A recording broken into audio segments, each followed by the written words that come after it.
সংসারে আমাদের জীবনে যখন কোনো সুখ বা দুঃখ আসে, তার জন্য আমরা কাউকে না কাউকে অবশ্যই দায়ী করে থাকি, তাই না?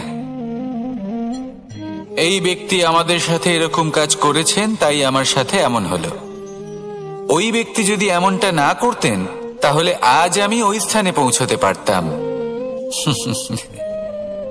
সবই আপনার দৃষ্টিভঙ্গির উপর নির্ভরশীল, আর যদি আপনার দৃষ্টিভঙ্গি এমন হয়, তাহলে তা অনুচিত। সত্যি কথা বলতে এই সংসারে ভিন্ন ভিন্ন ধরনের মানুষ আছে। এটা আপনার উপর নির্ভর করছে কিভাবে তাদের স্বাগত জানাবেন। একবার ভাবুন, আমি আমার দুটো হাত সামনে নিয়ে এলাম, দুটো মুঠো খুলে দিলাম। দুই প্রকারের মানুষ আসবেন, কিছু না কিছু দিয়ে যাবেন। এই মুঠো যদি আমি বন্ধ করে দিই, তাহলে না কেউ আমাকে কিছু দিতে পারবে, না আমার কিছু যাবে আসবে। নিশ্চয়ই বুঝতে পারছেন এই দুই ধরনের ব্যক্তি কারা এবং তারা কি দিয়ে যান। আমি যদি নিজের মুঠো খুলে দিই, তাহলে কিছু ভালো মানুষ আসবেন, আমাকে আনন্দ, সন্তুষ্টি, জ্ঞান প্রদান করে যাবেন, ভালো অভিজ্ঞতা দিয়ে যাবেন। কোনো খারাপ ব্যক্তি যদি আসেন, তাহলে তিনিও খারাপ অভিজ্ঞতা দেবেন, যার থেকে আমি শিক্ষা লাভ করব। এই সব কিছু আমি লাভ করতে পারি। মুঠো যদি বন্ধ করে রাখি, তাহলে আমি কিছুই পাবো না। দেখুন, এই সংসারে প্রত্যেকের জীবনে এইরকম। প্রত্যেকের জীবনে সবকিছুই আছে, ভালো খারাপ দুই মানুষই আছে। ভালো অভিজ্ঞতা আছে, খারাপ অভিজ্ঞতা আছে। নির্ভর করছে আপনার উপর যে আপনি কি করবেন। এনাদের স্বাগত কিভাবে জানাবেন, কার থেকে কি বুঝবেন, কি শিখতে পারবেন, আর কোন দৃষ্টিভঙ্গি নিয়ে অগ্রসর হবেন। এটাই নির্ধারণ করবে যে আপনার জীবন কেমন হবে। আসুন আমার সাথে ভালোবেসে বলুন, রাধা রাধা। জীবনে যখন কোনো ব্যক্তি নিজের লক্ষ্য প্রাপ্তির জন্য নিরন্তর পরিশ্রম করতে থাকেন, চেষ্টা করতে থাকেন, তখন তিনি কষ্ট অনুভব করেন। কখনো শারীরিক কষ্ট, কখনো মানসিক কষ্ট। এবার উনি এটা ভাবতে থাকেন যে আমি কি উচিত করছি নাকি অনুচিত করছি। কারণ অন্যদিকে এমন একজন ব্যক্তিও আছেন যিনি একদমই পরিশ্রম চেষ্টা করছেন না। তিনি মদিরা পান করেন, বিলাসিতায় জীবন কাটান, অলস প্রকৃতির হয়ে ওঠেন, নিদ্রাতে বিলীন হয়ে থাকেন আর ভাবেন যে তিনি সুখ লাভ করছেন। কিন্তু এরকম কেন হয়? কারণ যখন আমরা সৎ পথে থাকি, উচিত পথে চলি, লক্ষ্য প্রাপ্ত করার জন্য চেষ্টা করতে থাকি, তখন আমাদের ভেতরে থাকা নেতিবাচক শক্তি এবং পাপ এই দেহকে ত্যাগ করে দেয়। আর এই অনুভূতিটাই আমাদের দুঃখের অনুভূতি দেয়, কষ্ট দেয়। এবার সেখানে যদি আমরা কুপথে চলি, অনুচিত পথে চলতে থাকি, তাহলে আমাদের ভেতরে থাকা পুণ্য এবং ধনাত্মক শক্তি আমাদের দেহ ত্যাগ করে দেয়। আর এই অনুভূতির কারণেই আমরা সুখ অনুভব করি। কিন্তু কখনো ভাববেন যে এই সুখ বেশি সময় পর্যন্ত থাকে না।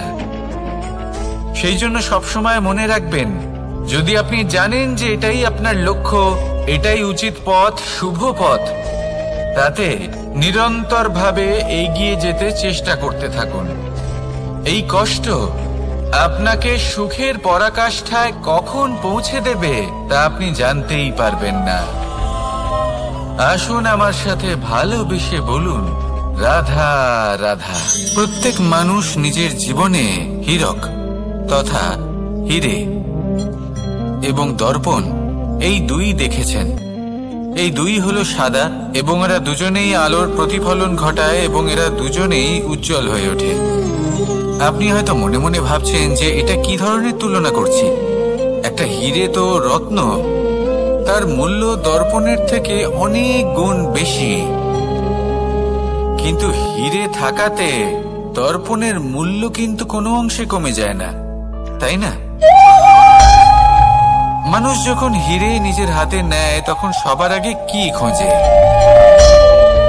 দর্পণ, যাতে তার মধ্যে দিয়ে দেখে সে বুঝতে পারে যে সেই হিরে আদৌ তার শোভাবর্ধন করছে কিনা, তাকে ভালো দেখাচ্ছে কিনা, প্রসাধনের জন্য সেটা ব্যবহার করা ঠিক হবে কিনা।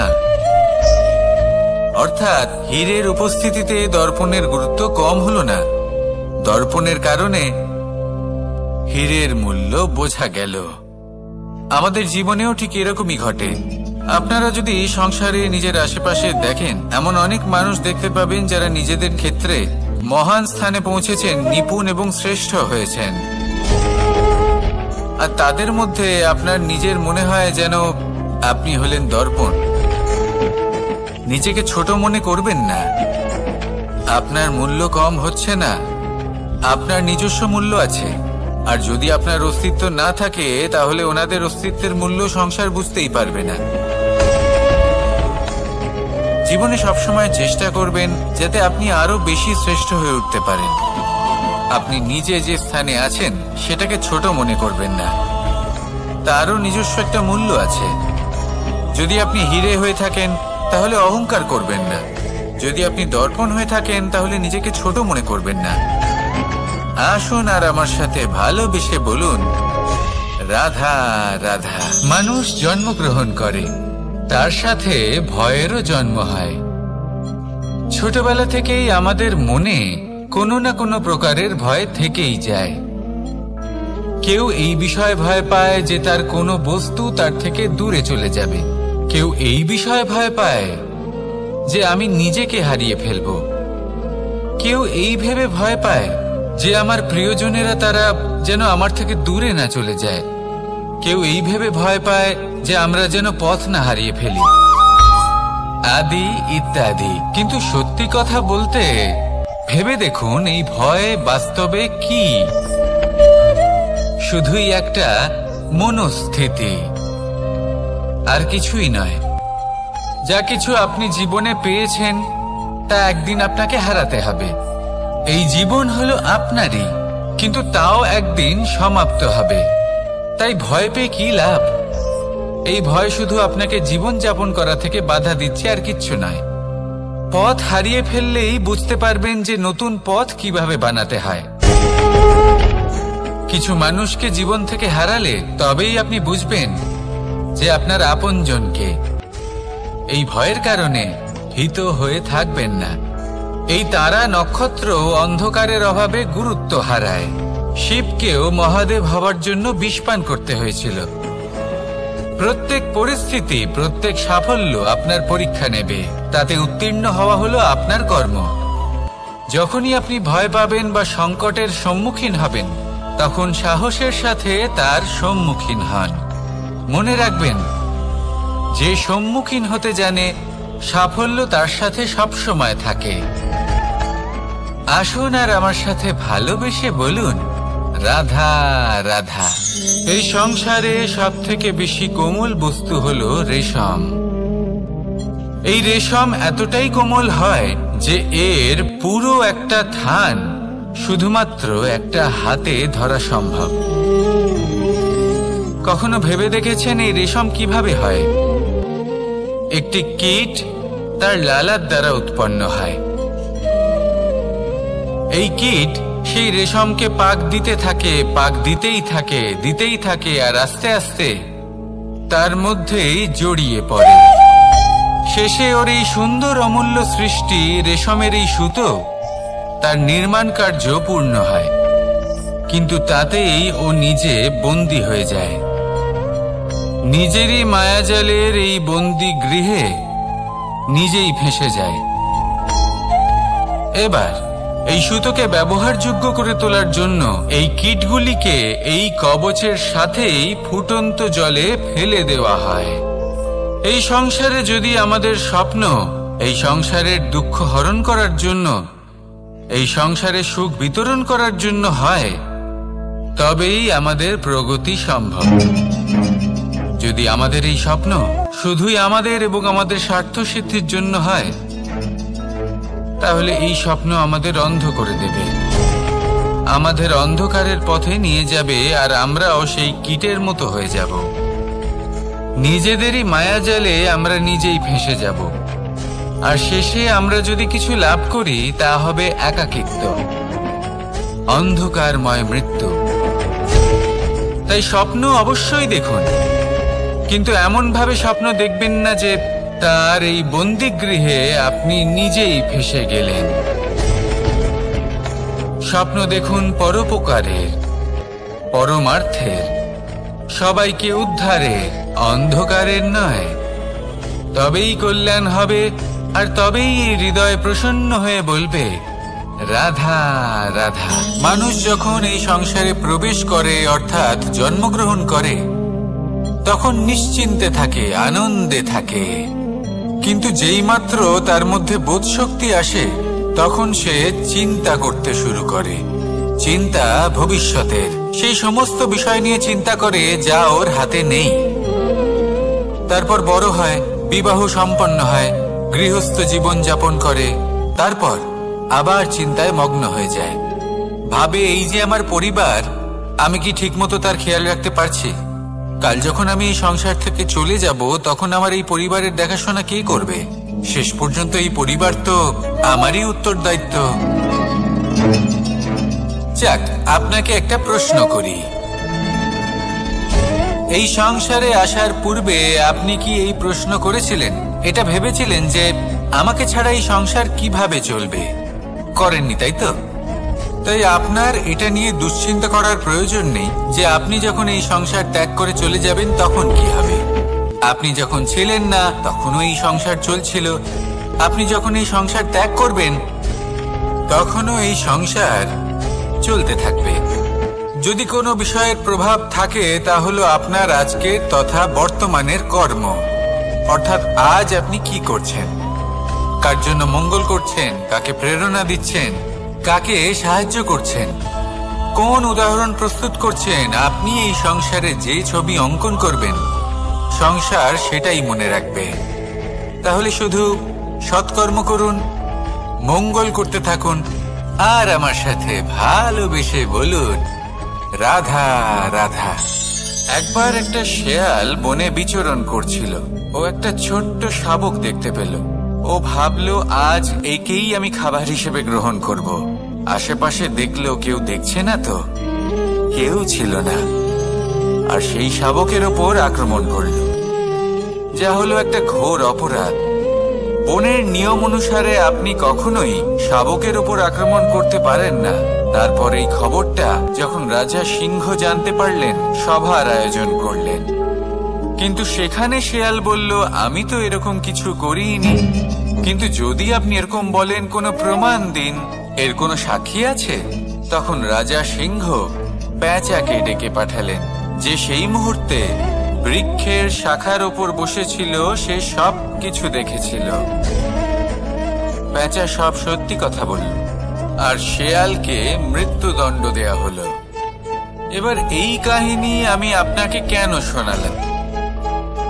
কারণ মানুষও কখনো কখনো এরকম কর্ম করেন যা শিয়াল করেছে।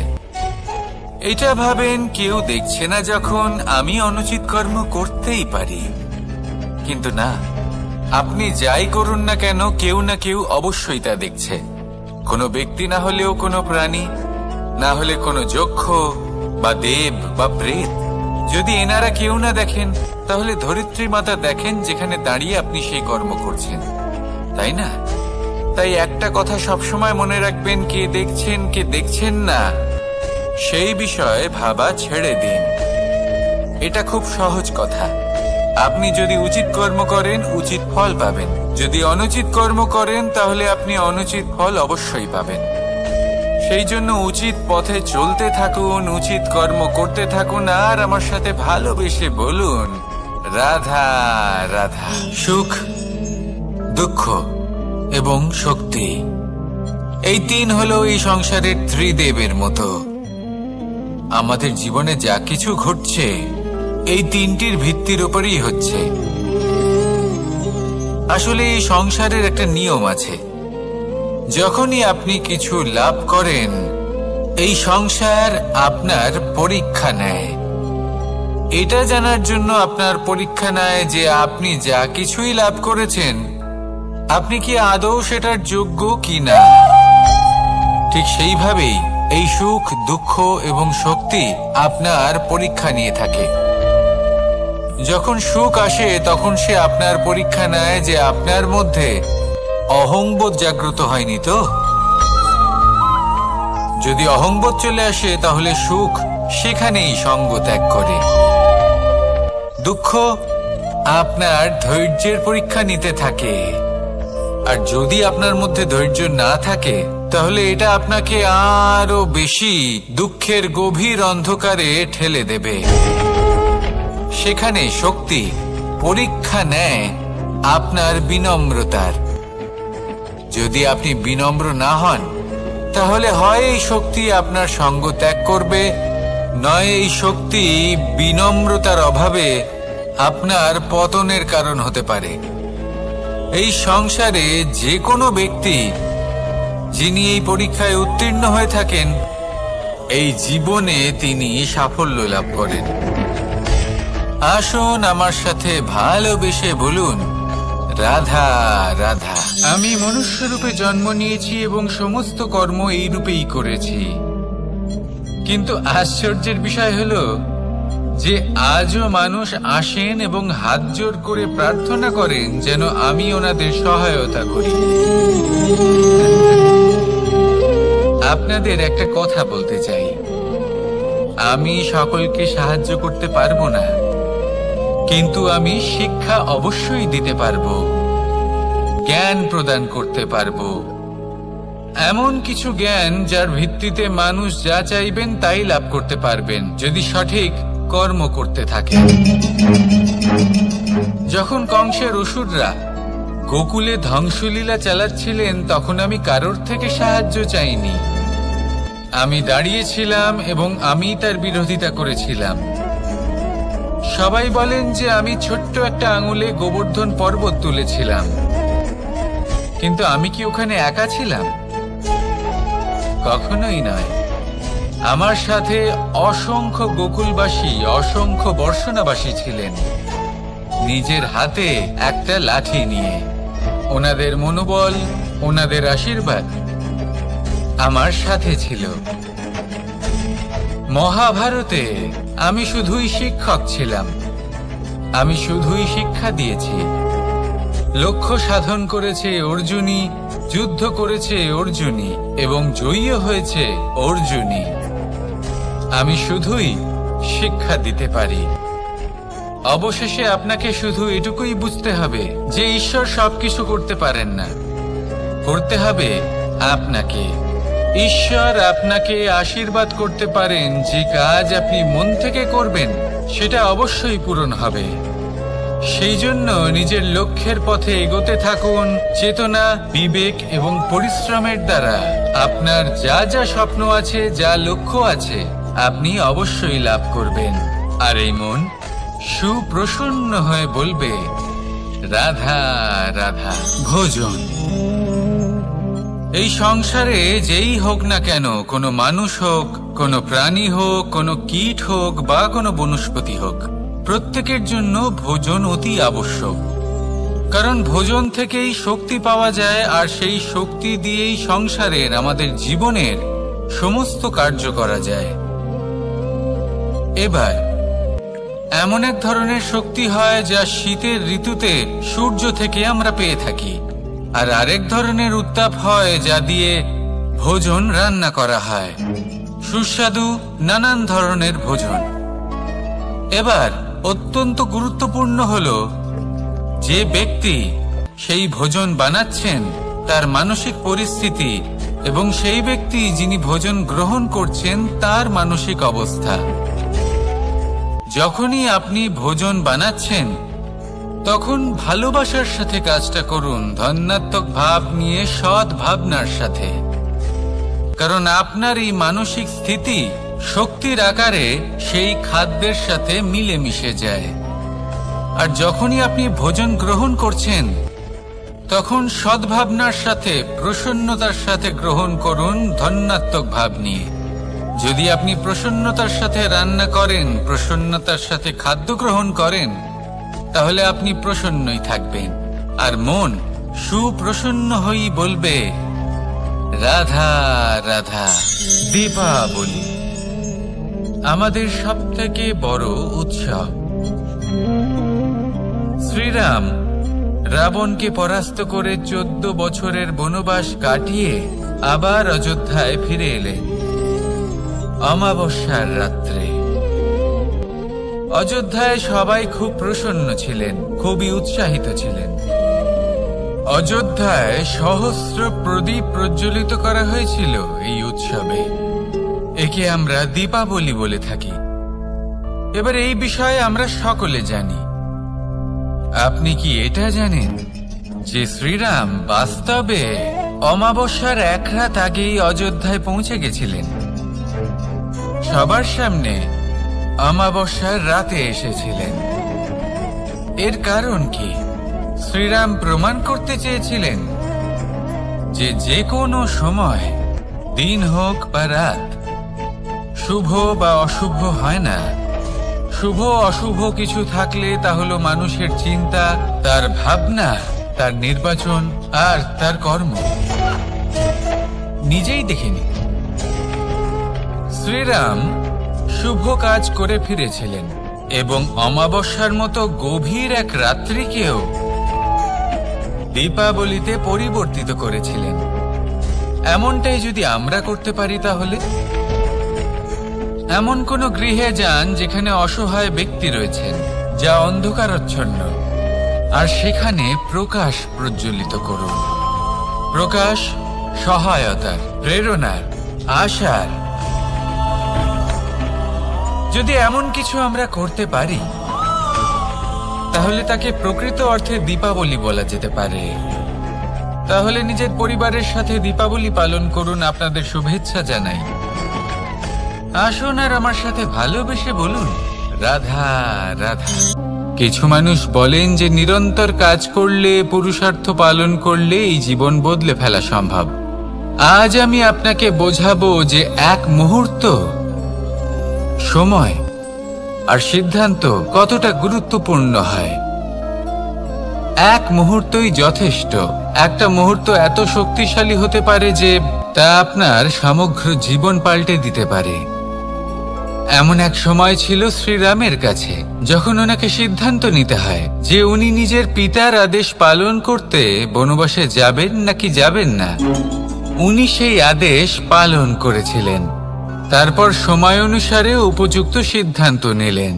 আর আজ সকলের মনে বসবাস করেন শ্রীরাম। আর অন্যদিকে আছে রাবণ। ওনার কাছে একটা সময় ছিল, একটা সুযোগ ছিল নিজের প্রারব্ধকে শুভ করে তোলার। উনি ভুল করলেন আর মৃত্যু লাভ করলেন। নির্বাচন সবসময় আপনার হাতে। শুধু আপনাকে সময়কে বুঝতে হবে, সেই মুহূর্তকে বুঝতে হবে আর উচিত সিদ্ধান্ত নিতে হবে, ব্যাস। বুঝতে শিখুন এই সময়ের দাবি কি, বুঝতে শিখুন এই সময়ের ইচ্ছে কি, আর উচিত সিদ্ধান্ত নিন। আর আমার সাথে ভালোবেসে বলুন, রাধা রাধা। জ্ঞান এবং অহংকার, এই দুইয়ের মধ্যে সম্পর্ক কোথায়? সম্পর্ক ঠিক সেরকম যেরকম হাত এবং কাঁকনের, যেমন চোখ এবং দৃষ্টির সম্পর্ক। এবার আপনি বলবেন, এ আমি কি বলছি? জ্ঞান এবং অহংকারের এমন সম্পর্ক কি করে হতে পারে? দেখুন, যে ব্যক্তি জ্ঞানী, যার কাছে জ্ঞান রয়েছে এবং তিনি জানেন যে তার কাছে জ্ঞান রয়েছে, তার মধ্যে নিজে থেকেই অহংবোধ জাগ্রত হয়। খুব কম সংখ্যক এমন জ্ঞানী ব্যক্তি আছেন যারা নিজেদের অহংকারের বিষয়ে আঁচ করতে পারেন। প্রকৃত জ্ঞানী হলেন তিনি, যিনি নিজের জ্ঞানের সদ্ব্যবহার করে অহংকারকে দূর করেন। উচিত সময় বুঝে যান, নিজের অন্তর যাচাই করে এই বিষয়টা দেখেন যে তার অন্তরে অহংবোধ জাগ্রত হচ্ছে এবং নিজেকে সেখানেই থামিয়ে দেন, যাতে অহংকারের পথে তিনি অগ্রসর না হয়ে যান। এই অহংকার কখন উচিত, কখন অনুচিত, কখন প্রয়োগ করা উচিত, উচিত নয়, কখন বাধা দেওয়া উচিত, এটা শেখা অত্যন্ত প্রয়োজনীয়। আর যদি এটা আপনি শিখতে পারেন, তাহলে আপনি একজন জ্ঞানীও হয়ে উঠবেন এবং সুখীও থাকবেন। তাই মনে রাখবেন, এই জ্ঞান নিয়ে কখনোই অহংকার করবেন না, বরং সবসময় নিজের অহংবোধের বিষয়ে প্রকৃত ধারণা রাখবেন। আসুন আমার সাথে ভালোবেসে বলুন, রাধা রাধা। আমাদের জীবনে 7 ধরনের সুখ আছে, আর সেগুলো লাভ করার জন্য আমরা অত্যন্ত প্রচেষ্টা করি। কিন্তু কোনো প্রচেষ্টা করার পূর্বে তা কিভাবে করব সেটা বোঝা খুব প্রয়োজন, আর সেখানেই আমরা ভুল করে থাকি।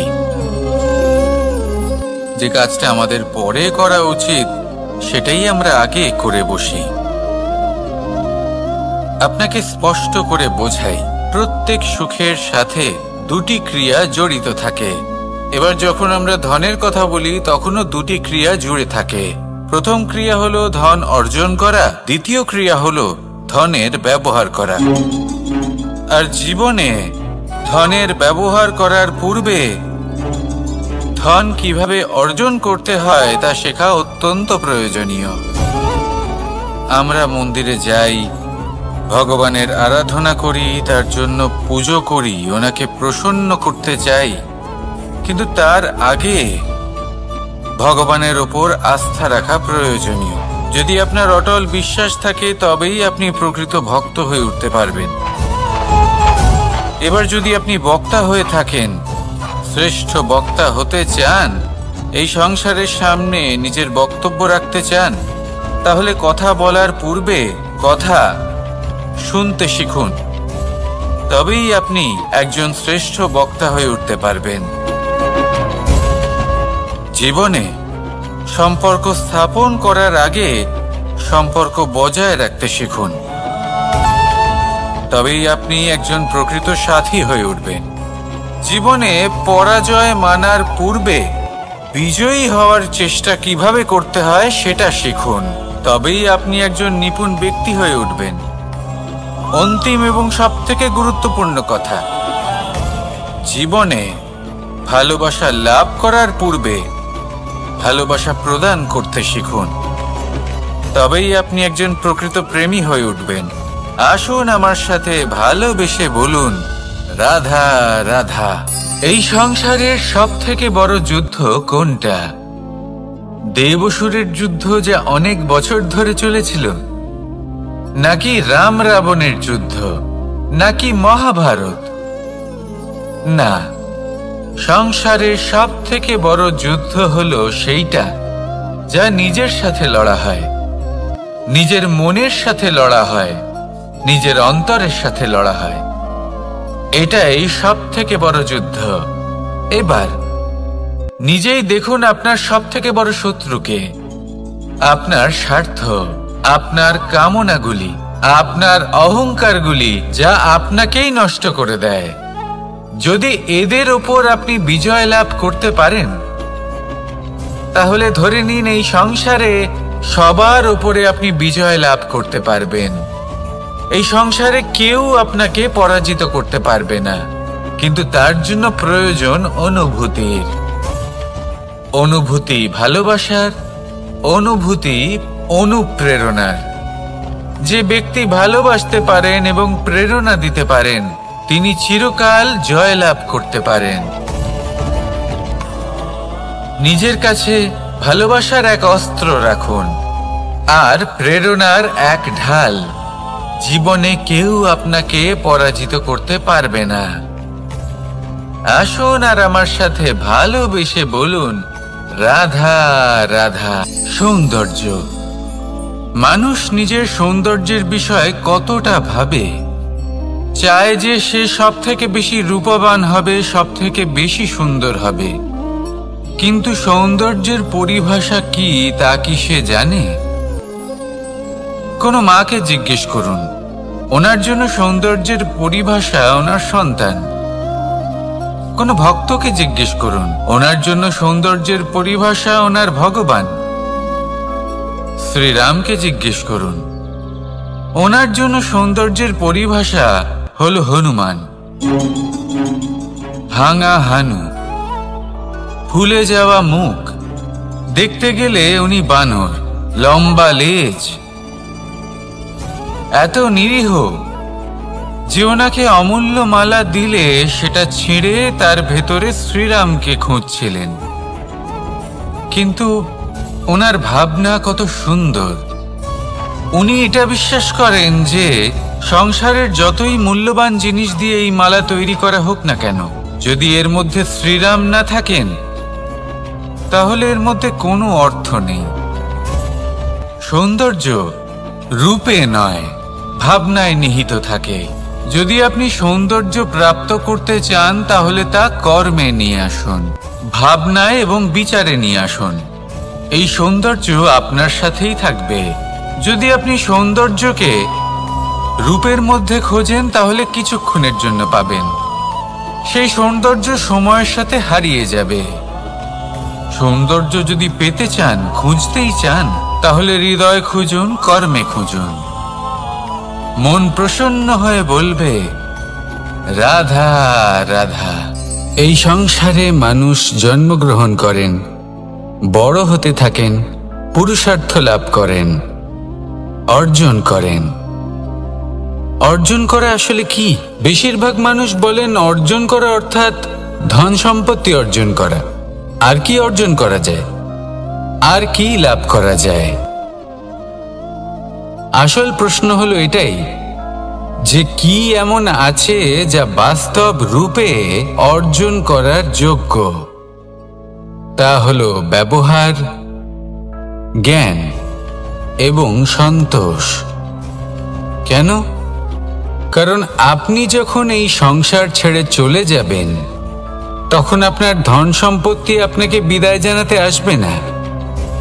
আপনাকে বিদায় জানাতে আসবে আপনার আপনজন, যাদের সাথে আপনার সুসম্পর্ক ছিল। সমগ্র সংসারে সহস্র মানুষ ধন অর্জন করে থাকেন। শ্রেষ্ঠ মানুষ হলেন তিনি যিনি ব্যবহার, জ্ঞান এবং সন্তোষ অর্জন করে থাকেন, একে সকলের মধ্যে বিতরণ করেন। তাই এটাই করুন আর আমার সাথে ভালোবেসে বলুন রাধা রাধা। সেই কখন থেকে এই পুস্তকটিকে দেখছি, কিন্তু এর থেকে আমি কোনো জ্ঞান লাভ করতেই পারছি না। এবার আপনি বলবেন যে আজ কেমন বিচিত্র কথা বলছি আমি। যদি এই পুস্তক থেকে আমাকে জ্ঞান লাভ করতে হয় তাহলে শুধুই তাকিয়ে থাকলে হবে না। আমাকে এই পুস্তককে খুলতে হবে, পড়তে হবে, তাকে বুঝতে হবে, তবেই তো জ্ঞান প্রাপ্তি হবে। বড়ই সহজ একটা ব্যাপার, কিন্তু একে যাপন করা অত্যন্ত কঠিন, তাই না? আপনি নিজেকেই দেখে নিন। আপনার কাছে অনেক জ্ঞান রয়েছে। সহজ থেকে সহজতর জ্ঞানের কথা যদি বলি, আপনি এটুকু তো জানেন যে সত্যি কথা বলা ভালো কাজ, দান করা হলো পুণ্যের কাজ। আপনি জানেন যে পরিশ্রম করলে সাফল্য আসবে। এই জ্ঞান তো আমাদের কাছে রয়েছে, এমন অনেক জ্ঞান আমাদের কাছে রয়েছে, কিন্তু আলস্যের কারণে, অবহেলা করে আমরা শুধু এই জ্ঞান প্রয়োগ করতে পারি না, এই জ্ঞান যাপন করতে পারি না, একে আচরণে প্রয়োগ করতে পারি না, সেই জন্য দুঃখী হয়ে যাই। তাই আপনার কাছে যা যা জ্ঞান আছে, যা যা জ্ঞান আপনি লাভ করেছেন, সেই জ্ঞান যাপন করা শুরু করুন, জীবনে প্রয়োগ করতে শুরু করুন। এই মন প্রত্যেকটি মুহূর্তে প্রসন্ন থাকবে, আর লক্ষ্য প্রাপ্ত করে এই মন বলবে রাধা রাধা। একটা জলের ফোঁটাকে ফোঁটা নামে সম্বোধন করা হয়। অনেক ফোঁটা একত্রিত হলে সাগরের রূপ ধারণ করে। শুধু একটা পাতাকে পাতা বলা হয়, অন্য অনেক পাতার সাথে একত্রিত হলে তা গ্রন্থের রূপ ধারণ করে। একটা মাত্র সুতো অন্য সুতোর সাথে মিলিত হলে বস্ত্রের রূপ ধারণ করে। অনেক সংখ্যক ইট একত্রিত হলে মহলের রূপ ধারণ করে। সৈন্যরা একত্রিত হলে সৈন্যদল তৈরি হতে পারে। এটা হলো শক্তি সংগঠনের। এটাই হলো শক্তি একতার। তা সে বনস্পতি হোক বা কোনো ব্যক্তিই হোক, কোনো মনোভাবই হোক, যদি একা থাকে তাহলে দুর্বল হয়ে পড়বে। যদি সংগঠিত থাকে তাহলে শক্তিও বাড়বে আর আপনাকে সামনে এগিয়েও নিয়ে যাবে। তাই এই একতায় বিশ্বাস রাখুন আর আমার সাথে ভালোবেসে বলুন, রাধা রাধা। এমন কিছু রয়েছে মানুষের মনে, তাদের জীবনে এমন এক আবেগ যা সর্বজন বিদিত, যা সবাই জানেন যে উপস্থিত আছে। সেটাকে আমরা সমস্যা বলে থাকি। এমনিতে আমরা সকলেই জানি যে এমন কোনো গৃহ নেই যেখানে মৃত্যুর ছায়া পড়েনি, এমন কোনো বৃক্ষ নেই যার দ্বারা ওষুধ তৈরি সম্ভব নয়, এমন কোনো অন্ন নেই যা সময়ের সাথে বিষ বা অমৃতে পরিণত হতে পারে। এবার এই সমস্যাগুলি কোনো ব্যক্তির জন্য সমস্যা হতে পারে, কিন্তু নিজে থেকে এরা কোনো সমস্যাই নয়। এরা আসে আমাদের সাহায্য করতে, আমাদের কিছু শেখাতে। আপনি নিজেই দেখুন, পর্বতের শিখর থেকে কোনো এক পাখি পড়ে গিয়ে নিজের প্রাণ ত্যাগ করলো। সেটা কখন সম্ভব? যখন সেই পাখি ওড়ার চেষ্টাই করে না। তখন যখন কোনো ব্যক্তি জলে পড়ে যান এবং ডুবে গিয়ে নিজের প্রাণ হারান, এর সম্ভাবনা কখন বেশি থাকে? যখন সেই ব্যক্তি সাঁতার কাটার চেষ্টাই করেন না। তখন এই সমস্যা প্রত্যেকের জীবনে থাকবেই, কিন্তু এটা মনে রাখা প্রয়োজনীয় যে কোনো সমস্যা পরিস্থিতির কারণে সমস্যা হয়ে ওঠে না। এই পরিস্থিতি যখন আমাদের সামনে আসে, আমাদের তা কঠিন মনে হয়। আমরা নতমস্তক হয়ে পড়ি, ভয়ভীত হয়ে পড়ি, তার সম্মুখীন হতে পারি না। তখন তা সমস্যার রূপ নেয়। দৃঢ় হয়ে দাঁড়িয়ে থাকুন সাহসের সাথে, এই পরিস্থিতিগুলির সম্মুখীন হন। দেখবেন সমস্যা কখন সাফল্যে পরিণত হবে আপনি জানতেই পারবেন না। আসুন আমার সাথে ভালোবেসে বলুন, রাধা রাধা।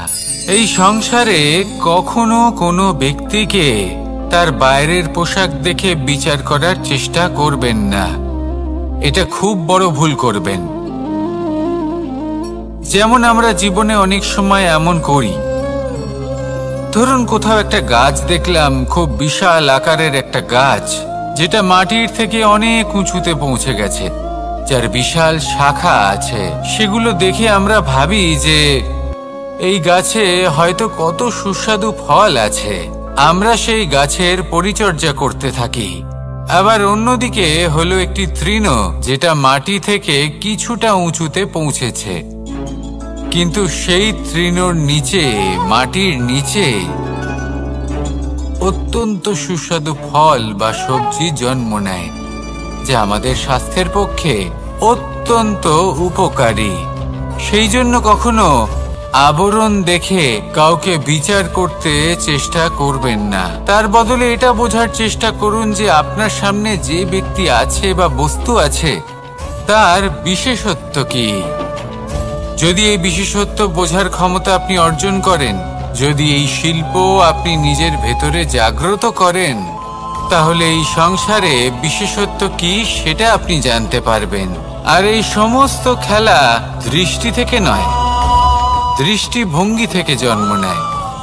দৃষ্টিভঙ্গি সবসময় শুভ রাখুন আর আমার সাথে ভালোবেসে বলুন, রাধা রাধা। যখন মানুষের মৃত্যু হয় তখন কি হয়? অনেক সংখ্যক মানুষ শোক পালন করতে চলে আসেন। যে ব্যক্তি মৃত্যু লাভ করেছেন তার অনেক বস্তু থাকে যেগুলো তার প্রিয়, যেগুলো তিনি ব্যবহার করেছেন। তার শয্যা, তার বস্ত্র, তার আভূষণ সবকিছু তার থেকে বিচ্ছিন্ন করা হয় এবং খালি হাতে তাকে শ্মশানের উদ্দেশ্যে রওনা করা হয়। আমি আপনাকে এই প্রশ্ন করতে চাই, আপনি এই সংসারে কি অর্জন করেছেন? ধন সম্পত্তি, বস্ত্র, আভূষণ, এই সব কিছু যে আপনি অর্জন করেছেন, আপনার মৃত্যুর পরে তা আপনার থেকে দূর হয়ে যাবে। এর উত্তর হলো একটাই, আপনার কর্ম। শুধু সেটাই আছে যে একান্ত আপনার, আর শুধু সেটাই এই সংসার থেকে চলে যাওয়ার পরেও সংসারেই জীবিত থাকবে। যদি আপনি দুষ্কর্ম করেন তাহলে এই সংসার আপনাকে একটি অনুচিত উদাহরণ হিসেবে মনে রাখবে যে এই ব্যক্তি খুব পাপী ছিল, অনুচিত কর্ম করতেন। যে পথে তিনি চলেছেন সেই পথে কারোর চলা উচিত নয়। সেখানেই যদি আপনি সৎকর্ম করেন তাহলে সংসার চিরকাল এটাই বলবে যে খুব ভালো মানুষ ছিলেন, সবাইকে ভালোবাসতেন, সবাইকে সাহায্য করতেন, আমার খুব প্রিয় মানুষ ছিলেন।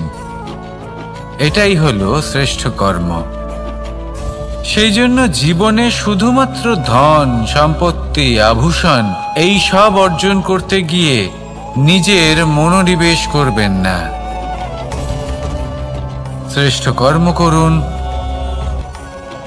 সংসার থেকে চলে যাওয়ার পরেও এই কর্মই এই সংসারে আপনাকে জীবিত রাখবে। আসুন আমার সাথে ভালোবেসে বলুন, রাধা রাধা। আমরা সবাই সূর্যকে সম্মান করি, ওনাকে শ্রদ্ধা করি, ওনাকে পুজো করি। এই সূর্য আমাদের শক্তি প্রদান করেন, প্রকাশ প্রদান করেন। কখনো কখনো উষ্ণতা এতটাই বাড়িয়ে তোলেন, এতটাই তপ্ত করে তোলেন, আমাদের একথা মনে হয় যে আমাদের এই শরীর জ্বলে যাচ্ছে। তখনও আমরা বিরোধিতা করি না, তাকে কটু কথা শোনাই না। আমরা সসম্মানে তা গ্রহণ করি। কেন কেন করি? কারণ আমরা জানি যে সন্ধেবেলা যখন সূর্যাস্ত হবে তখন শুধুমাত্র অন্ধকার বাকি থাকবে। ঠিক কিছুটা এরকমই হয় আমাদের মাতা পিতাও, যিনি আমাদের জন্ম দেন, আমাদের ভরণ পোষণ করেন, আমাদের বড় করেন, আমাদের প্রেম প্রদান করেন। কখনো কখনো তাদের মুখ থেকে কটু কথা নিঃসৃত হয়, আমাদের দুঃখ হয়, কিন্তু তখন আমাদের এটা বোঝা উচিত এগুলি নিঃসৃত হচ্ছে আমাদেরই মঙ্গলের জন্য।